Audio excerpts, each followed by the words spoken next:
Indian premier ലീഗിന്റെ ഈ സീസണിൽ മുംബൈ ഇന്ത്യൻസിന്റെ നീല ജേഴ്സിയിൽ കേരളത്തിന്റെ വണ്ടർക്കിഡായ വിഘ്നേഷ് പുത്തൂരിനെ ഇനി കണ്ടേക്കില്ല. ഡൽഹി ക്യാപിറ്റൽസുമായുള്ള മത്സരം കഴിഞ്ഞതോടെ ടീമിലേക്കുള്ള വിഘ്നേഷിന്റെ സാധ്യത ഭാഗികമായി അടഞ്ഞിരിക്കുകയാണ്. മുൻ മത്സരങ്ങളിൽ വിഘ്നേഷിനെ വേണ്ട വിധത്തിൽ ഉപയോഗിക്കാത്തതിന്റെ പേരിൽ നായകനായ ഹാർദിക് പാണ്ഡ്യ ഏറെ വിമർശനങ്ങൾ നേരിട്ടിരുന്നു. എന്നാൽ DCക്കെതിരായ മത്സരത്തിൽ വിഘ്നേഷ് ഇമ്പാക്ട് സബായി കളിക്കുമെന്ന് പ്രതീക്ഷിക്കപ്പെട്ടെങ്കിലും അതുണ്ടായില്ല. പകരം വെറ്ററൻ സ്പിന്നറായ കരൺ ശർമ്മയെയാണ് ഹാർദിക് ടീമിലേക്ക് വിളിച്ചത്. ഈ നീക്കം ക്ലിക്കാവുകയും ചെയ്തു.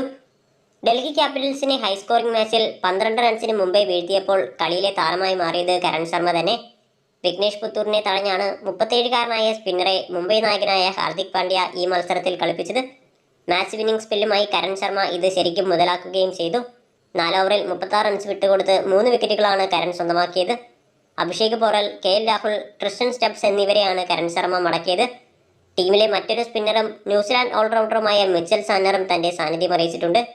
4 ഓവറിൽ അദ്ദേഹം ഒരു ക്രൂഷ്യലായ വിക്കറ്റും സ്വന്തമാക്കിയിരുന്നു.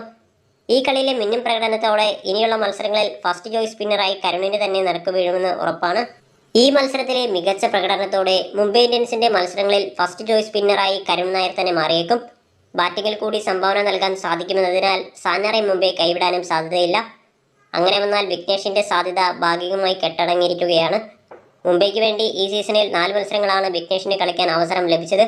8.54 ഇക്കണോമി റേറ്റിൽ 6 വിക്കറ്റുകളും താരം വീഴ്ത്തിയിരുന്നു. ചെന്നൈ സൂപ്പർ കിങ്സുമായുള്ള അരങ്ങേറ്റ മത്സരത്തിൽ തന്നെ 3 വിക്കറ്റുകളുമായി ഈ മലപ്പുറത്തുകാരൻ വരവറിയിച്ചു. ഈ കളിയിൽ മുംബൈ നയിച്ച സൂര്യകുമാർ യാദവ് വളരെ നന്നായി വിഘ്നേഷിനെ ഉപയോഗിക്കുകയും 4 ഓവർ ക്വാട്ട പൂർത്തിയാക്കാൻ അവസരം നൽകുകയും ചെയ്തു. എന്നാൽ സൂര്യയ്ക്ക് പകരം 2ാം അംഗത്തിൽ സ്ഥിരം ക്യാപ്റ്റനായ ഹാർദിക് തിരിച്ചെത്തിയതോടെ വിഘ്നേഷിന് ടീമിൽ പുറത്താവുകയും ചെയ്തു.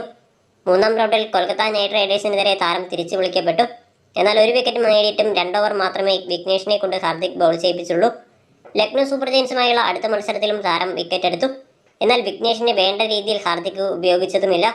നന്നായി പന്തെറിഞ്ഞിട്ടും താരത്തിന് തുടർച്ചയായി ഓവർ നൽകാതെ വ്യത്യസ്ത ഘട്ടങ്ങളിലാണ് പന്തെറിയിച്ചത്.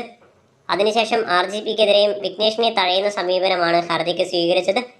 1 ഓവർ മാത്രമാണ് അദ്ദേഹത്തെ കൊണ്ട് മത്സരത്തിൽ പന്തെറിയിച്ചത്. 10 റൺസ് മാത്രമേ വിഘ്നേഷ് വിട്ടുകൊടുത്തുള്ളൂ. എന്നിട്ടും വീണ്ടും ഓവർ നൽകാൻ ഹാർദിക് തയ്യാറായതുമില്ല. അതിനുശേഷമാണ് ഇപ്പോൾ DCക്കെതിരെ വിഘ്നേഷിന്റെ പേര് വെട്ടി കരുണിനെ അദ്ദേഹം കൊണ്ടുവന്നത്.